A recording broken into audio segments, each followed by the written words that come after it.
दोस्तों, हम सब जीवन में एक बार विदेश घूमने की यात्रा तो जरूर बनाते हैं, लेकिन अपनी रोजमर्रा की जिंदगी से वक्त और पैसे निकाल पाना दोनों बहुत मुश्किल काम है। अगर आप भी विदेश यात्रा का प्लान बना रहे हैं और विदेशी प्राकृतिक सुंदरता को देखना चाहते हैं, तो आप अपनी विदेश यात्रा की शुरुआत भारत के पड़ोसी देश नेपाल से कर सकते हैं। नेपाल सभी तरह के पर्यटकों के लिए एकदम अनुकूल जगह है। चाहे आप धार्मिक यात्रा करना चाहते हो या फिर किसी रोमांचक यात्रा की ख्वाहिश लिए हों, नेपाल आपके लिए बेस्ट ऑप्शन हो सकता है।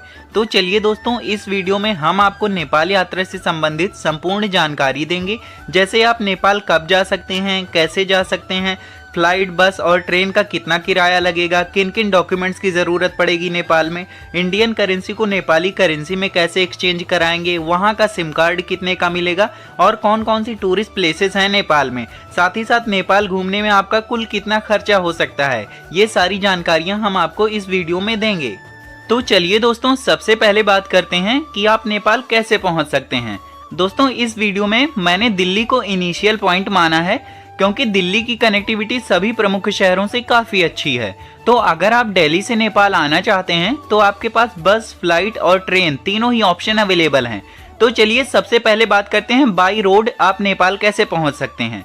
अगर आप बाई रोड आना चाहते हैं तो डीटीसी की बस आपको दिल्ली से अवेलेबल हो जाएगी, डॉक्टर अंबेडकर बस टर्मिनल से। जी हाँ, यहाँ से बस चलती है सीधा काठमांडू तक और बस का जो समय है वो सुबह 10 बजे है और बस को दिल्ली से काठमांडू पहुंचने में करीब 30 घंटे का समय लगता है।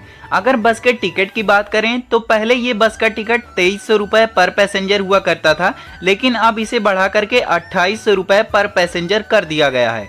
एसी वॉल्वो बस है, लेकिन सिटिंग बस है, इसमें स्लीपर की व्यवस्था नहीं है। बस की बुकिंग आप ऑनलाइन भी कर सकते हैं। बुकिंग के लिए आप 7 दिन पहले तक ऑनलाइन बुक कर सकते हैं। बुकिंग के लिए आप इनकी वेबसाइट www.dtcbooking.in पर जाकर बस बुक कर सकते हैं।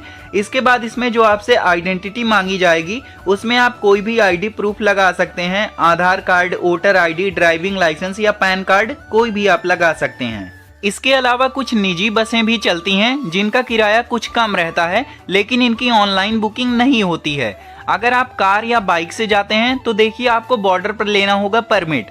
अगर आप बाइक से आते हैं तो कुछ चीज़ें आपको ध्यान में रखनी होंगी। सबसे पहले आपको बॉर्डर पे परमिट लेना होगा। अगर परमिट की बात की जाए तो बाइक वालों को पर डे का 120 रुपये चार्ज लगेगा। मान लीजिए अगर आप 7 दिन का नेपाल टूर प्लान कर रहे हैं तो आप 1 दिन की एक्स्ट्रा परमिट लेकर चलिए, आप 8 दिन का परमिट लेकर जाइए, क्योंकि कभी कभी ऐसा होता है कि जो समय हमें दिया जाता है उस समय हम वापस नहीं आ पाते। ये जो परमिट होता है ये इस तरह से काम करता है जैसे वीज़ा काम करता है। नेपाल में पासपोर्ट या वीज़ा की ज़रूरत तो नहीं पड़ती है, लेकिन अगर आप नेपाल जाते हैं तो आपको परमिट लेना पड़ता है। अगर आप पर्सनल गाड़ी से जाते हैं तब। अगर आप बाइक से जाते हैं तो आपको पर डे का 120 रुपये परमिट के लिए देना होता है। और मैं आपको सजेस्ट करूंगा कि आप नेपाल जितने भी दिन के लिए जा रहे हैं उससे 1 दिन एक्स्ट्रा परमिट लेकर जाइए, क्योंकि अगर निर्धारित समय से ज़्यादा टाइम हो जाता है तो 2200 रुपये का चालान देना पड़ता है। इसीलिए 1 दिन का एक्स्ट्रा परमिट लेकर ही जाएं। इसके अलावा अगर आप बाइक से जाते हैं तो बाइक को पूरी तरह से मेंटेन रखिए और बाइक के सारे डॉक्यूमेंट्स आप अपने तैयार रखिए। बाइक में साइड मिरर वगैरह सब अच्छे से लगे होने चाहिए, नहीं तो आपको 2200 रुपये का चालान भरना पड़ सकता है। इसके लिए बहुत ज़्यादा स्ट्रिक्ट है नेपाल पुलिस, और स्पेशली जो इंडियंस आते हैं उनके लिए। अगर आप अपनी पर्सनल कार से जाना चाहते हैं तो आपको बॉर्डर पे कार के लिए भी परमिट लेनी होगी, और कार के लिए परमिट शुल्क है 400 रुपये पर डे। ये तो हुई बाई रोड नेपाल पहुंचने की। इसके अलावा अगर आप बाई फ्लाइट नेपाल आना चाहते हैं तो आप जा सकते हैं। दिल्ली से आपको काठमांडू के लिए फ़्लाइट मिल जाएगी जो आपको 1.5 घंटे में काठमांडू पहुंचा देगी। दिल्ली से काठमांडू के लिए फ़्लाइट में इकॉनमी क्लास का टिकट 6000 से 8000 रुपये तक पड़ेगा। इन सब के अलावा अगर आप बाई ट्रेन नेपाल जाना चाहते हैं तो ये ऑप्शन भी आपके पास मौजूद है। बाई ट्रेन नेपाल जाने का सबसे सस्ता और बेस्ट ऑप्शन है। देखिए, अगर आप ट्रेन से नेपाल जाना चाहते हैं तो आपके पास 2 बॉर्डर मिलते हैं जहां से आप नेपाल पहुंच सकते हैं। एक है वाया रक्सौल बॉर्डर जो बिहार में है, और दूसरा है वाया गोरखपुर बॉर्डर जो यूपी में है। पहले मैं आपको बताऊंगा बिहार बॉर्डर के बारे में। जी हाँ, अगर आप वाया रक्सौल बॉर्डर जाना चाहते हैं तो दिल्ली से रक्सौल के लिए बहुत सारी डायरेक्ट ट्रेनें मिल जाएंगी। अगर ट्रेन के टिकट की बात की जाए तो दिल्ली से रक्सौल के लिए स्लीपर क्लास का टिकट 550 रुपये है, थर्ड एसी का 1475 रुपये, सेकेंड एसी का 2130 रुपये और फर्स्ट एसी का 3060 रुपये है। इसके बाद रक्सौल से नेपाल बॉर्डर की दूरी करीब 1.5 किलोमीटर है, लेकिन वहां से आगे आपको जाना होगा बीरगंज तक। बीरगंज और रक्सौल रेलवे स्टेशन की दूरी करीब 8 किलोमीटर है। आपको रक्सौल से बीरगंज जाने के लिए स्टेशन के पास ऑटो मिल जाएंगे जो आपको 50 से 100 रुपए में बीरगंज पहुंचा देंगे। बीरगंज पहुंचने के बाद आप नेपाल में एंटर हो चुके हैं। किसी भी तरह की कोई भी परमिट की ज़रूरत यहाँ पे नहीं पड़ेगी, लेकिन आपको यहाँ पे विशेष तौर से एक बात का ध्यान रखना होगा। आपके पास यहाँ पे जो रुपए होंगे वो होंगे इंडियन करेंसी के।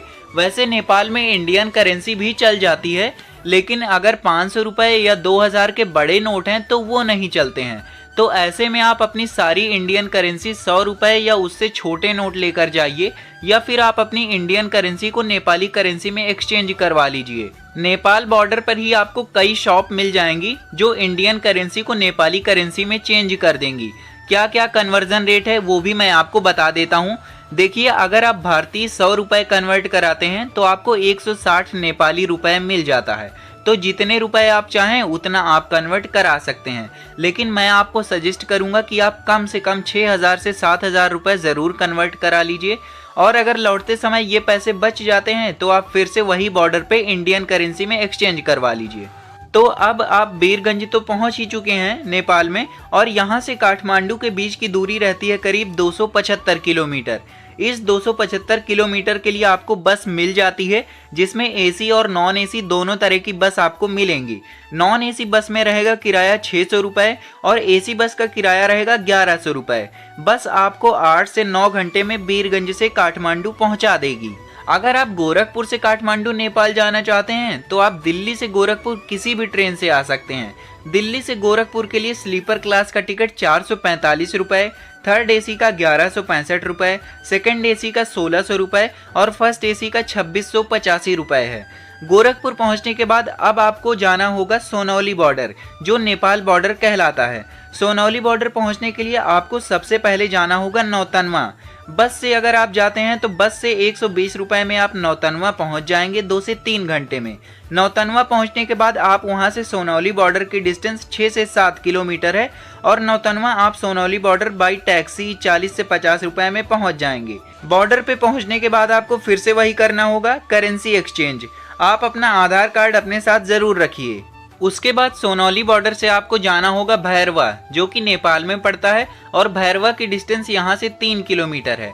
भैरवा से आप काठमांडू जा सकते हैं। यहाँ से काठमांडू की डिस्टेंस 270 किलोमीटर है, और आपको एसी और नॉन एसी दोनों तरह की बस मिल जाएंगी काठमांडू जाने के लिए।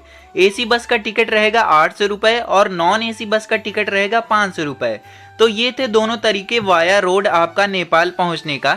एक रक्सौल बॉर्डर जो बिहार में पड़ता था उसका मैंने पहले बताया, और दूसरा सोनौली बॉर्डर जो गोरखपुर यूपी में पड़ता है उसका मैं अभी बता रहा हूँ। चलिए इसी के साथ अब बात कर लेते हैं कोरोना रिपोर्ट यानी RT-PCR रिपोर्ट और वैक्सीनेशन की। दोस्तों, अगर आप बाई फ्लाइट जाते हैं तब आपके पास डबल डोज वैक्सीनेशन सर्टिफिकेट होना चाहिए।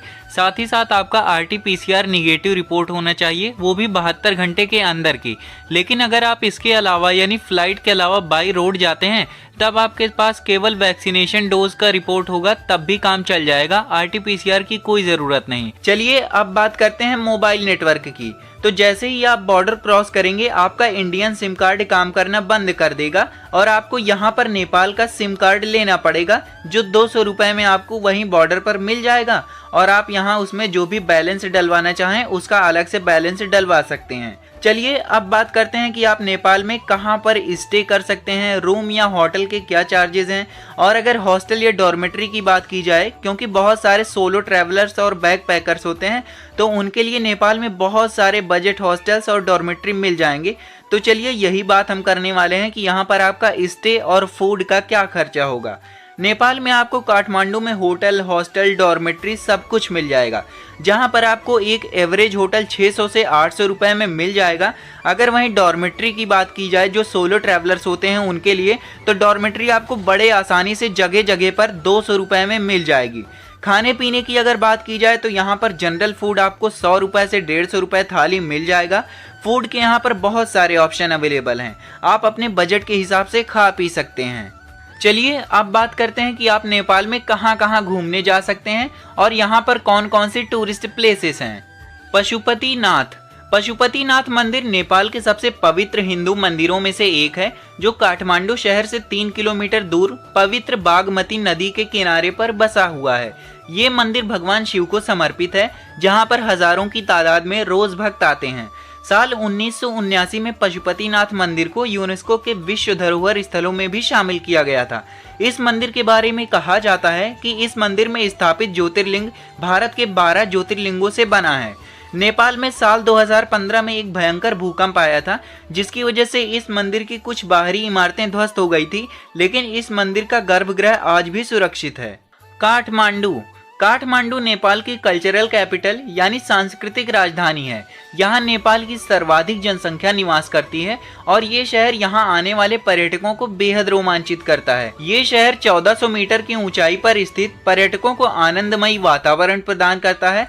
काठमांडू शहर अपने मठों, मंदिरों और आध्यात्मिकता के साथ साथ अपनी नाइट लाइफ के लिए भी बहुत मशहूर है।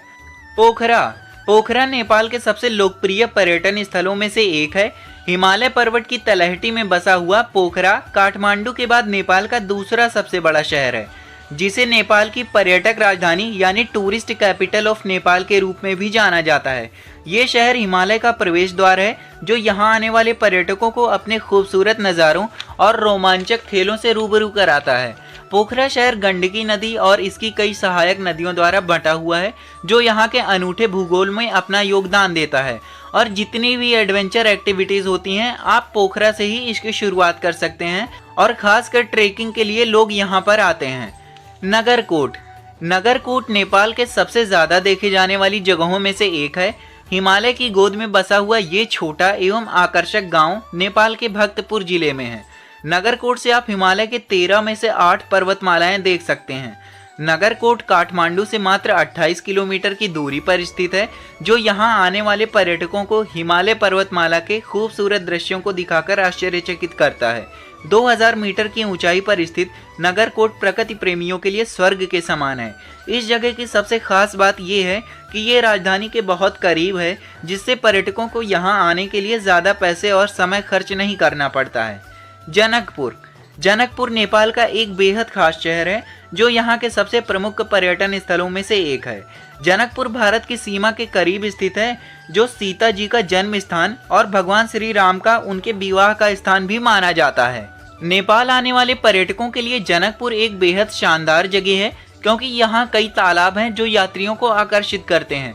जनकपुर नेपाल के तराई क्षेत्र में स्थित, जो पर्यटकों के साथ साथ तीर्थ यात्रियों के लिए भी एक पसंदीदा जगह है। ये शहर अपने सुखद मौसम, भव्य उत्सव और मंदिरों की आकर्षक वास्तुकला के लिए भी जाना जाता है।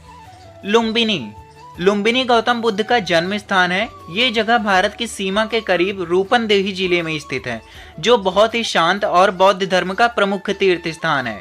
लुम्बिनी को यूनेस्को द्वारा विश्व धरोहर स्थल यानी वर्ल्ड हेरिटेज साइट के रूप में भी शामिल किया गया है। यहाँ स्तूप और मठ इस जगह को खास बनाते हैं। इस जगह को सम्राट अशोक के स्मारक स्तंभ के रूप में भी जाना जाता है। नेपाल की यात्रा करने वाले लोग लुम्बिनी शास्त्रों का अध्ययन, धर्म के बारे में जानने और अपने दिलो दिमाग को तरोताजा करने के लिए यहाँ आते हैं। तो दोस्तों, ये थी नेपाल टूर के बारे में कंप्लीट जानकारी। अगर आपको वीडियो पसंद आई है तो वीडियो को प्लीज़ लाइक करें और चैनल को ज़रूर सब्सक्राइब करें, जिससे आपको आगे भी ऐसी ही इंफॉर्मेटिव वीडियोस देखने को मिलती रहें।